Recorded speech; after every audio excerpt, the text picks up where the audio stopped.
আমাদের ভাই বোনদের ফিরে দিতে হবে, না হয়তো এর বিচার ওনাকে পদত্যাগ করতে হবে, আর না হয়তো আমাদের ভাই বোনদের ওনারা ফিরে দিতে হবে। মেট্রো রেল ভেঙেছে, দেশের সম্পদ ভেঙেছে, ওনার এটা শোক। এত হাজার মানুষের জান গিয়েছে, এটা সম্পদ না। একটা গর্বিত সন্তান কি দেশের সম্পদ না, দেশের ভবিষ্যৎ না? অনেক ভাই বোনরা আজকে আটকা পড়ে আছে, তার জন্য, তার এইসব কর্মকাণ্ডের জন্য আজকে আমরা বাধ্য হয়েছি তারই এই সব ছবি আমরা আর্ট করতে। না হলে তো আমাদের কোনো দরকার নেই। একজন প্রধানমন্ত্রীকে কেন আমরা হুমলিন করবো? উনি ওনার কর্মকাণ্ডের জন্য আজকে এই অবস্থা। উনি দায়ী আমাদের ভাই বোনদের রক্তের জন্য, আমাদের ভাই বোনদের মৃত্যুর জন্য উনি দায়ী। কেন আমাদের ভাই বোনদের রক্ত রঞ্জিত হবে এই দেশ? কেন হবে? আমাদের ভাই বোনদেরকে কেউ ফিরে দিতে পারবে? কেউ পারবে না। ওনাদের পদত্যাগই আমাদেরকে এখন বিচার দিতে পারে, আর কিছু না। আসলে বর্তমানে ওনাদের তো ওনাদেরকে মানুষ বললেও জঘন্য হবে, কারণ ওনারা মানুষ থেকে বেশি নিকৃষ্টতম, আর কিছু না। ওনাদের মতো নিকৃষ্টতম ওনাদের ঘর বাড়ি থেকে ওনাদের বাচ্চা ছেলে মেয়েরা নাই। ওনারা কিভাবে আমাদের ভাই বোনদের গায়ে হাত তুলে, একটা স্টুডেন্টদের গায়ে হাত তুলে কিভাবে?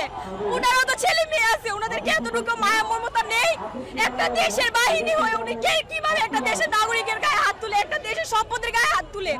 একটা ঢাকা ভার্সিটির স্টুডেন্ট বলেন, জাহাঙ্গীরনগর স্টুডেন্ট বলেন, একটা পাবলিক স্টুডেন্ট, একটা দেশের ভবিষ্যৎ, একটা দেশের গর্ব, ওনারা কিভাবে এই দেশের ভবিষ্যৎ গর্বকে ওনারা মেরে ফেলে? আমি এটাই বুঝি না। আপনারা দেন, এটার জবাব দিতে পারবেন কেউ? কিভাবে আমাদেরকে রাজাকার বলে? উনি দরকার কি ছিল আমাদেরকে উস্কানি ভাবে কথা বলার? অথবা ওনার কি দরকার কি ছিল? আমরা তো শান্তভাবে আন্দোলন করছিলাম, তাই না? ওনার দরকার কি ছিল ছাত্রলীগ দিয়ে আমাদেরকে পেটানোর, আমার ভাই বোনদের পেটানোর, পুলিশ দিয়ে আমার ভাই বোনদের পেটানোর? কি দরকার ছিল এতগুলো তাজা প্রাণ নেওয়ার? কি দরকার ছিল? তার জন্য আমরা এইসব করছি, আর কিছু না। আজকে দরকার কি ছিল? আমাদের দাবি যদি প্রথমে মেনে নিত, ছাত্রলীগ দ্বারা আমাদেরকে পেটানোর কি দরকার ছিল? আমরাও তো মানুষ, আমরা এই জাতিরই মানুষ, আমরা দেশকে ভালোবাসি, আমরা আর কিছুই চাইনি। এত হাজার হাজার মানুষের কুল যে হারিয়েছে, এত হাজার হাজার মানুষের বাবা মা কান্না করেছে, আমাদের কি কষ্ট লাগে না? তারা আমাদের ভাই বোন, তাদেরকে কেন তারা মারবে? একটা মানুষকে মানে পিটানো পর্যন্ত ঠিক আছে, বাট জীবন নিয়ে নিবে, ওনাদের কোনো অধিকার নাই। আমাদের ভাই বোনদের জীবন নেওয়ার কোনো অধিকার নাই। ওনারা কেন নিবে? কেন নিবে? ছেলে হারা মেয়ে হারা কষ্ট কি ওনারা বুঝতে পারে? ওনাদের মেয়ে ছেলে তো হারায়নি।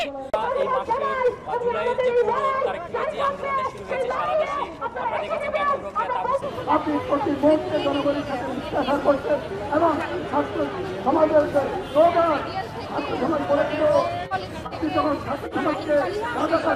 আমরা এই বিচার চাই, এর প্রকৃত বিচার চাই, আর কিছু না। ওনাদের পদত্যাগই আমাদেরকে এখন বিচার দিতে পারে, আর কিছু না।